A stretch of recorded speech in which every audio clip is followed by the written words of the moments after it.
Ad World 2020. Oh my god, this is the largest online advertising event. I feel so humbled to be here with you guys and with all of the family from Affiliate World. So thank you so much for joining. Thank you so much for being here and for choosing to spend your time with me. I've made one of my best presentations, one of my best talks, and this is going to work for both starting affiliates and advanced affiliates. So it's going to be fully packed of amazing things. I want to say, guys, I don't think you understand. If you're watching me, you are a part of the guys and part of the people who basically made a choice to not cry about their situation, and we all know it's been a horrible year. To not just plan, but actually to make a move, to make something happen with your life. And most of the guys I know, okay, I've been for so long now in the industry. I have done tons of consultations. I went to a lot of conferences nowadays, and I can tell you that most people would just plan or cry about their situation and not do anything. And you are a part of the industry who actually made a move, and amazing. I'm like, it's okay to plan stuff, but I'm really in favor of just doing, and you guys are actually right now doing. So congratulations for making it to my talk. For those of you who know me, I like to give it my all, and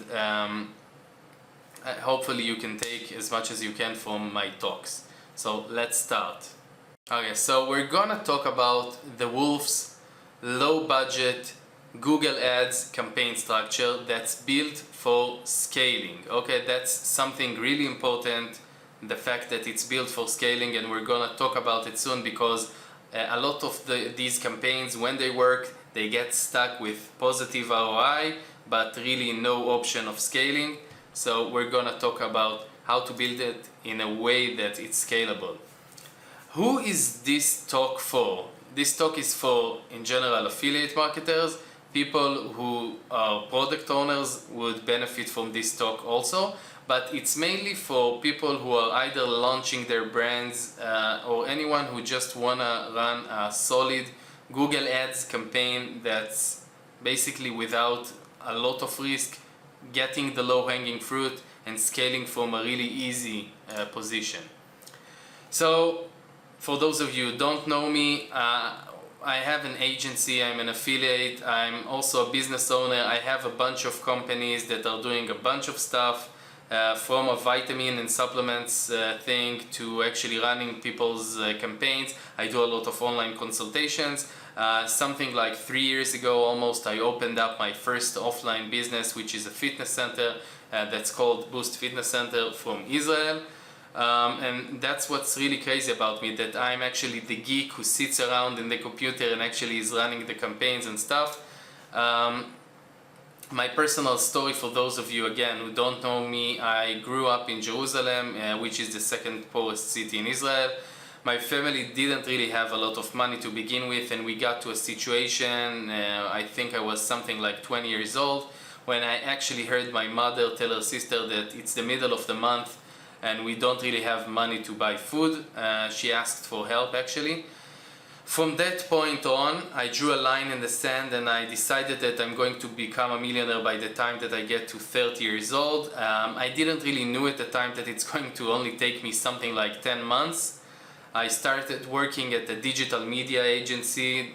From then I just moved on to having my own agency, and I was both lucky enough and smart enough to meet the right people, know when to cut off the wrong people, when to burn bridges, and actually be smart enough to recognize when I needed to switch gears and do that. Specifically in this industry, this is one of the most important things. So why you should listen? Everything that I'm going to tell you right now is stuff that I'm actually testing with my own budget, all my affiliate offers that I'm running, or on my specific brand that I'm running at the moment. And also I'm testing those stuff with consultations. Like I tell people to do those stuff and I see good results. So everything that I'm telling you right now isn't theory. This is not something that worked in the past. And one of the main reasons for me choosing this specific topic for AdWorld is the fact that even if you're going to listen to this talk in 2022, I still believe that it's going to be good, relevant, and a smart way of testing out the offers and starting with each campaign and really getting the low-hanging fruit, the easy win, and growing the campaign from there, which is a lot easier than lose. Okay, so I'm sharing everything I know here, and hopefully you're going to appreciate it and subscribe to my YouTube channel. The main reason for me sharing this is because I think that knowledge should be free, and it's taking me tons of time to write this, to edit this, to film this. So please just make sure that if you like it, you subscribe and you share this video as much as possible, because a lot of people need to know how to run stuff online. So we're gonna start. Okay, so in this talk I'm gonna go through stuff from the really initial phase to the more advanced stuff. I've built it around both starting and advanced marketers, just like I told you, and mainly around a lot of consultations I've done so that everyone would be able to gain from it. Okay, so let's start. What we're gonna cover. So we're gonna go and start with the initial research and setup, and I'm gonna go through the stuff that you need to make sure that you're doing before we even launch any campaigns. Then we're gonna get into the initial structure, how we're gonna build this campaign in a sustainable way, in a scalable way, and in a way where we don't really spend a lot of money, but we really get the engine, Google's engine, warmed up to really kill it later on. Then we're gonna go into the scaling mode. We're gonna switch gears into scaling mode and increase everything in this campaign. And then I'm gonna share some wolf tips with you. Actually, this presentation has tons of wolf tips, but I left a couple more at the end, so make sure you stick till the end. So let's start with the first initial research and setup.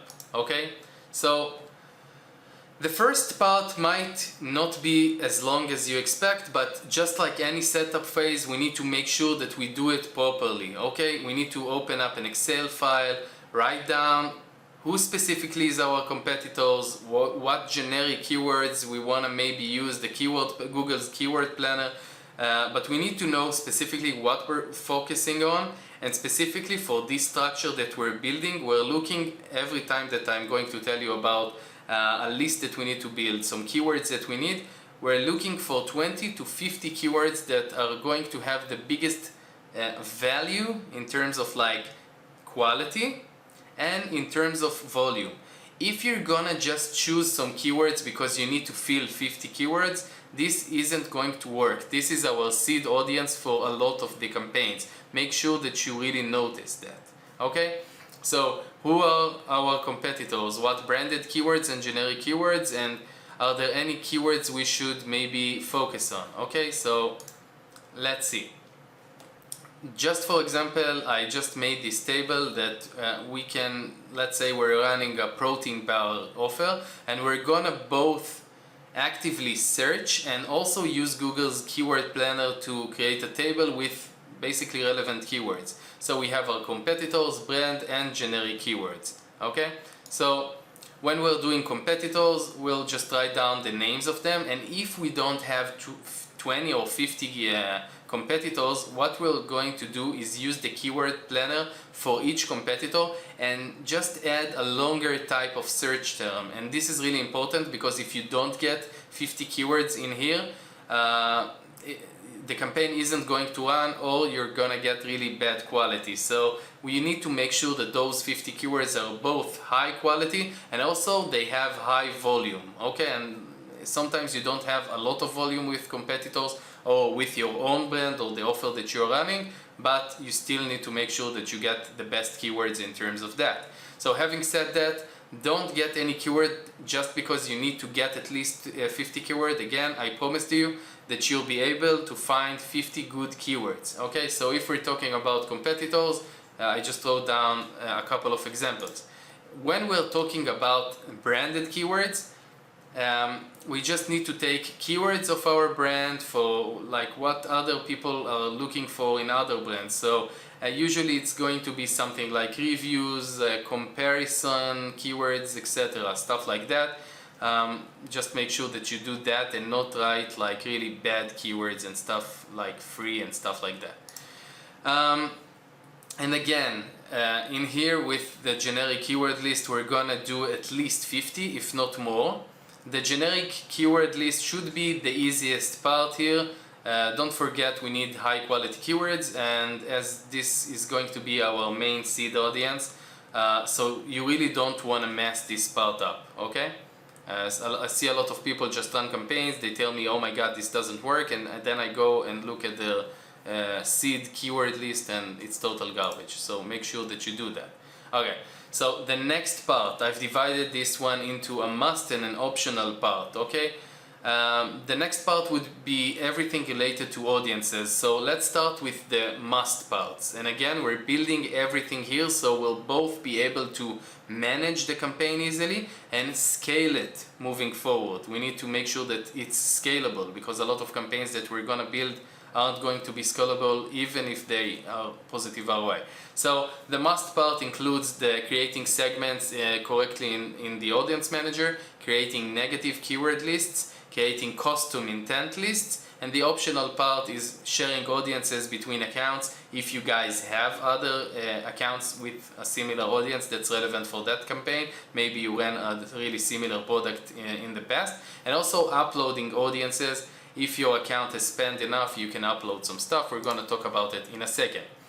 So the initial audiences setup, okay, the must part.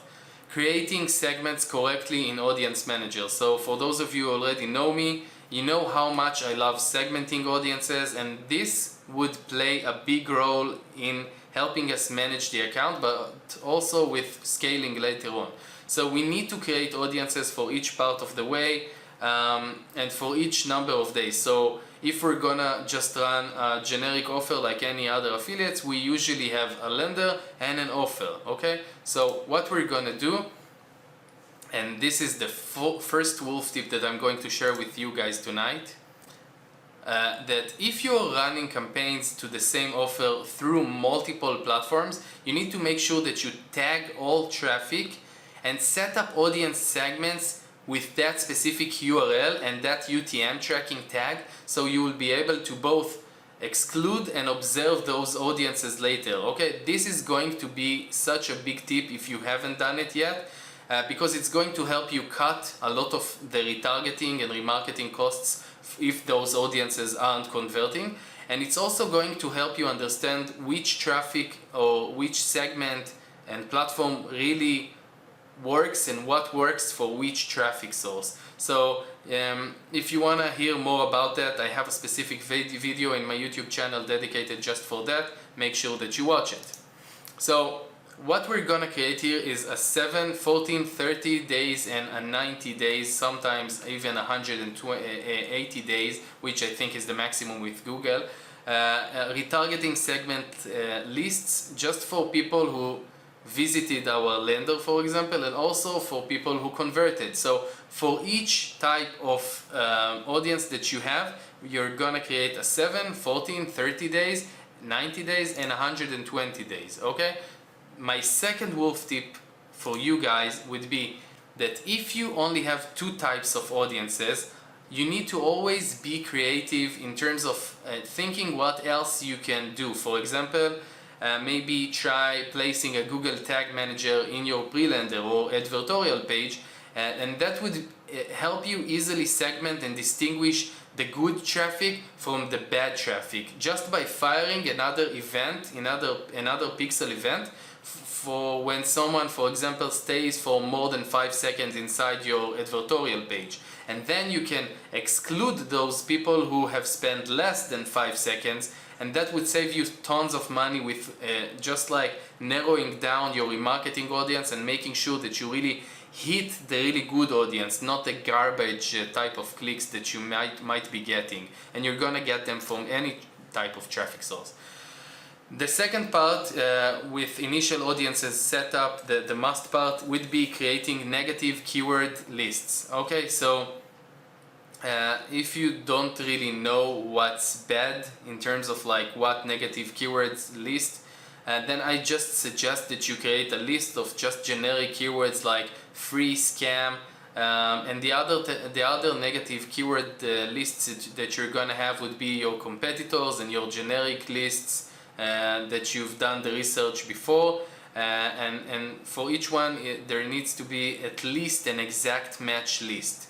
So if we're opening up later on phrase matches and maybe broad match modifier match types inside search campaigns, we just need to make sure that we're able to exclude them, and it's going to help us just not create those audiences and keyword lists later. So just going back to the first part, if you need to search, just make sure that you search Google for a generic negative keyword list like free, scam and stuff, and just make sure that you have your negative keyword list set up. The next part would be creating custom intent audiences. So how we're gonna do it is by entering to your audience lists and create it. Okay, the next part is an optional part, and just like I told you, we have two things here. These are basically extras that you can get from sharing audiences to uploading an Excel file of customers or past purchasers of a similar product. Keep in mind that you can also only upload a list inside your account if you spend, I think, at least $50,000. So if you have a good representative inside Google, sometimes you can just ask him to open that up for you. And by the way, if you don't know how to share audiences between accounts, I have a video for that too. So, the initial audiences setup, I really hope that I don't really need to remind you guys about the obvious stuff, like making sure that you already have a conversion pixel setup and that you connected the merchant, YouTube and analytics accounts. And also, if you thought for any reason not to do it right now, or for any reason not to run the campaign like before you got the conversion pixel implemented, please don't do it. It's a mistake. You're gonna lose a lot of money. And by the way, also, if you have some YouTube videos or subscribers already for that product or brand that you're gonna promote, make sure that you create audiences for those people too, okay? These are things that could be used down the road just for scaling. Alright, so we're moving on to the next part, the initial structure. This is what this talk is basically all about. So after setting everything up, we're moving up to the real deal, the initial campaign structure. So just to simplify this, I'm going to divide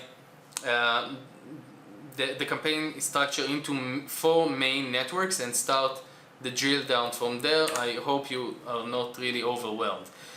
So this is just an overview of the structure. It's going to look a bit complex to some of you, but I'm going to drill down and show you how to do everything in just a second. So let's just go over the overview. Okay, so we have the display network, the search network, the video network and the discovery network, and for each one we have a remarketing campaign, then we have a custom intent campaign, and for the search network we have a brand name campaign.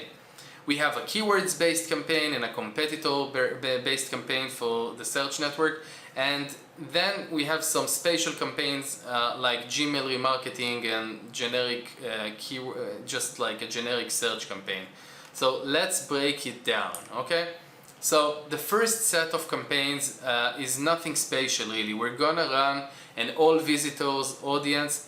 That should be our remarketing 30 days audience.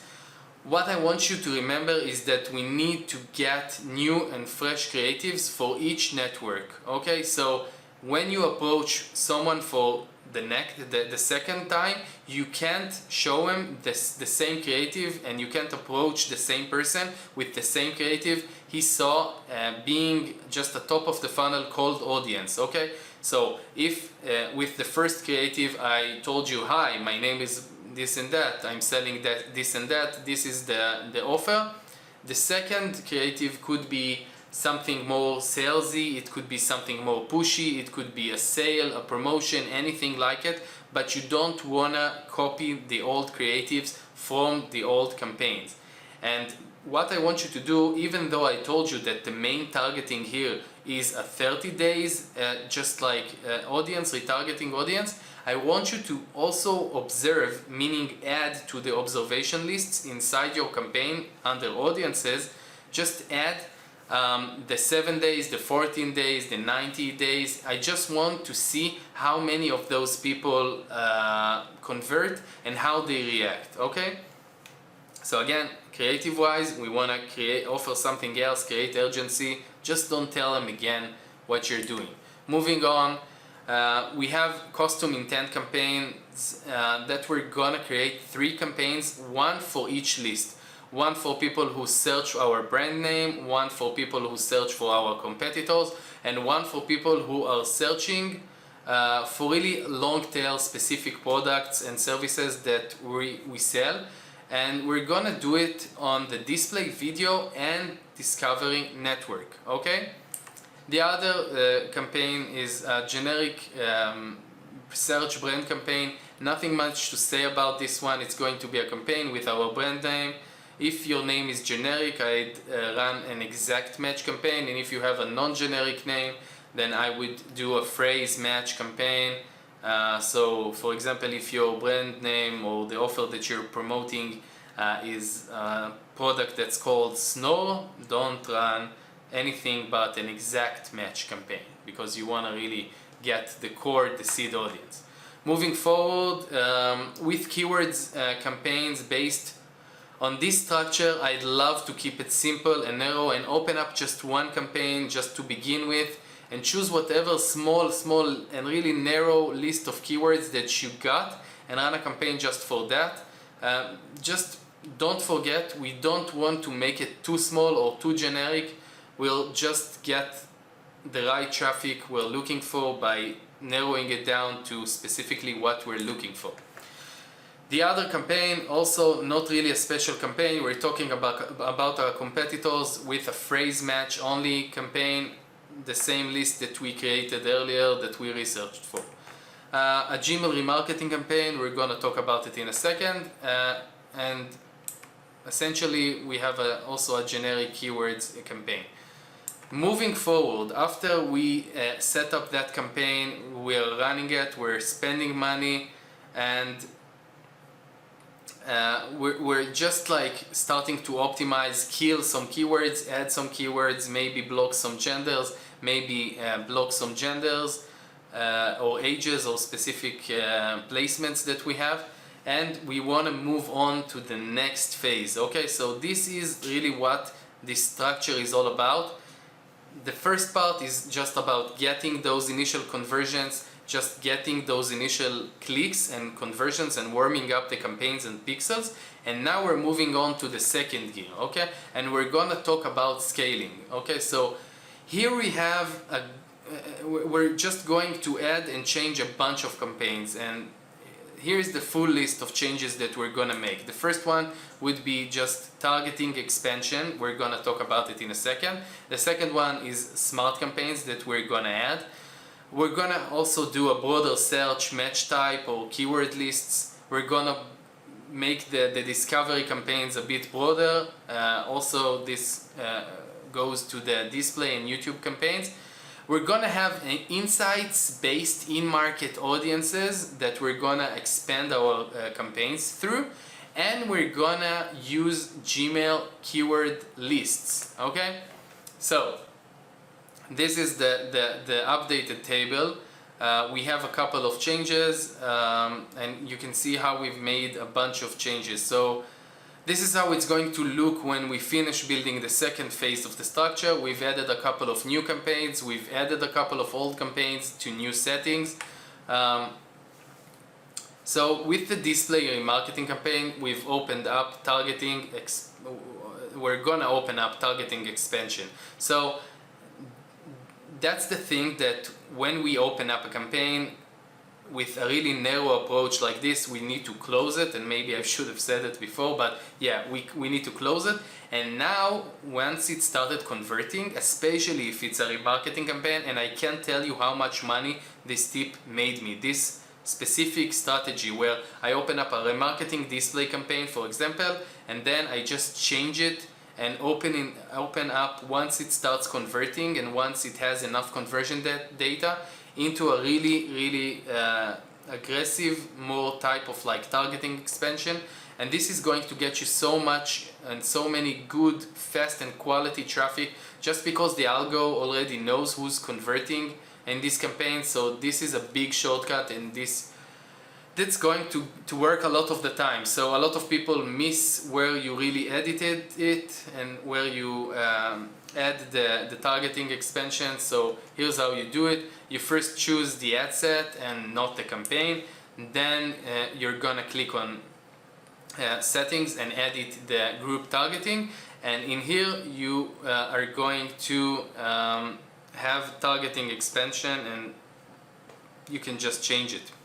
So the next part would be scaling Gmail campaigns. So Gmail keyword based campaign is something that we haven't opened up yet. We opened up only a remarketing Gmail campaign, and here we're going to take all of the keywords from the other campaigns, competitors, our brand name, generic lists and stuff, just put it under a keyword list inside the new Gmail campaign and start letting it learn, letting it convert, maybe moving to TCPA, target CPA later on if we have enough conversion data, and start optimizing and lowering the CPA from there.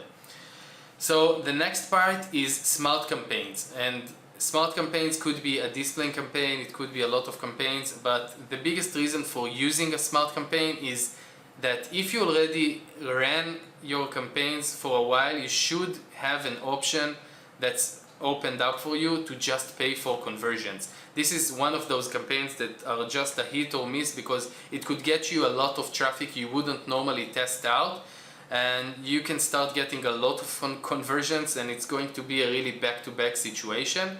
So how you do it is just by editing the bidding, or when you open up a campaign you have an option of pay for, and if you have enough conversion data it's going to be there, pay for conversions. So the next wolf tip really relates to what I just told you. Okay? This is one of the really amazing hacks that I like.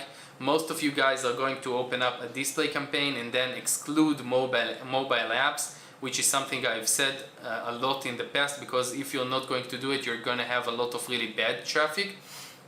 And the main reason for why I love those pay for conversions display campaigns is that you're going to get a lot of mobile app traffic that you would usually block, and sometimes that would start to convert, and Google would be able to give you a back-to-back conversions. And this is really just a really safe and risk-free type of campaign and strategy that I really like.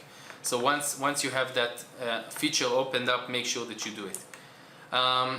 So scaling GDN campaigns, a lot of conversions allow you to start with basically target CPA. So in general, even if you don't open up a smart campaign and just do a display campaign, you can either choose from the pay for conversions type of bidding, or just start with a TCPA, target CPA option. And since you have a lot of conversion data inside the account and sometimes the campaign, you're actually going to get it going this way and start lowering the CPA down just by lowering by 5 to 10% each 3-4 days, and get more conversions at a lower price. Hopefully, just make sure that you really utilize the cap. Make sure that you get to the amount that you want to spend each day. So we have this table, we have the second phase of the campaign, which is amazing. So the only part that we still haven't talked about would have been the InMarket Audience campaign. So this campaign is something that I want you to use those remarketing lists inside the audience management and audience library. You just go inside, you choose the biggest audience and the most quality seed that you have. So if you have converters, amazing. If you don't, then make sure that you just take on the remarketing list. and get inside Audience Insights and check out the remarketing audience inside that. You just click on Audience Insights, and I want you to see which type of in-market audience inside has the biggest index. That's the campaign that I want you to open up. Okay, so you're gonna get inside the audience library, choose the remarketing audience, make sure that you have enough volume there, and check out inside the insights which type of in-market audience is really has a lot of, like, in terms of index, in terms of like interests, what's really close to that specific audience. And that's the campaign that I want you to open up once you open up a new campaign inside, for example, the Discovery network. So just to summarize, we've set up the initial campaign, and the main part of the strategy was to really warm up some of the campaigns pixel, so that when we open up campaign expansions, we'll get a major shortcut that's going to help us get tons of conversions really fast.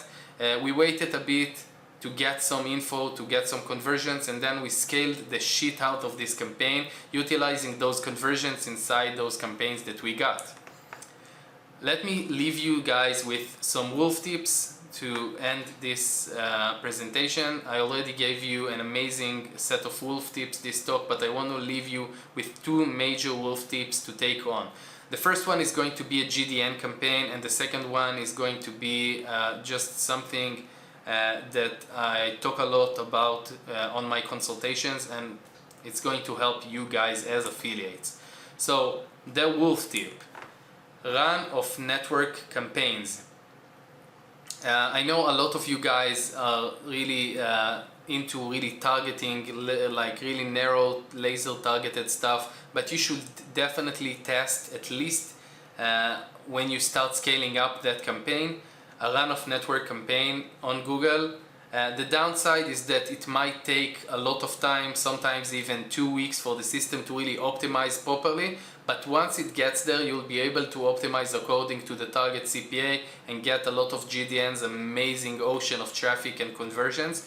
I think what we did here with this talk is really get you to the same spot with a shortcut, but sometimes you just want to boost up your campaigns, and a run of network campaign is a really good way of doing it. Google really moved with its algo to a really automated phase. My next wolf tip, okay? Know how to ask your affiliate manager for the right offer for you. A lot of people usually ask their affiliate managers what's converting really good right now, and their affiliate manager is going to give them a table or a screenshot of the best converting campaigns in terms of volume or in terms of EPC. But the truth is, most affiliate managers are not affiliates. They don't know how campaigns work, and you're gonna end up with just competing for the most saturated type of vertical or campaign possible, and probably you're gonna end up losing your money. Okay, what I want you to ask for from your affiliate manager is for the list of campaigns that are still on a really low scale, and check those offers out, the sites, and really start to understand why people are not running them. Because affiliates, sometimes they act like a herd and they look for what other people are running and copy them. And today, that's the best way, or the guaranteed way, of just making sure that you're going to lose a lot of money. So avoid this mistake. Okay, we're done, guys. Thank you for sticking with me and watching this till the end. If you've watched till now, that tells me that you're inside the wolf pack, and I really hope that you enjoyed this video. These videos take me tons of time to make, write, and edit, so make sure that you subscribe to my YouTube channel. Thank you guys so much.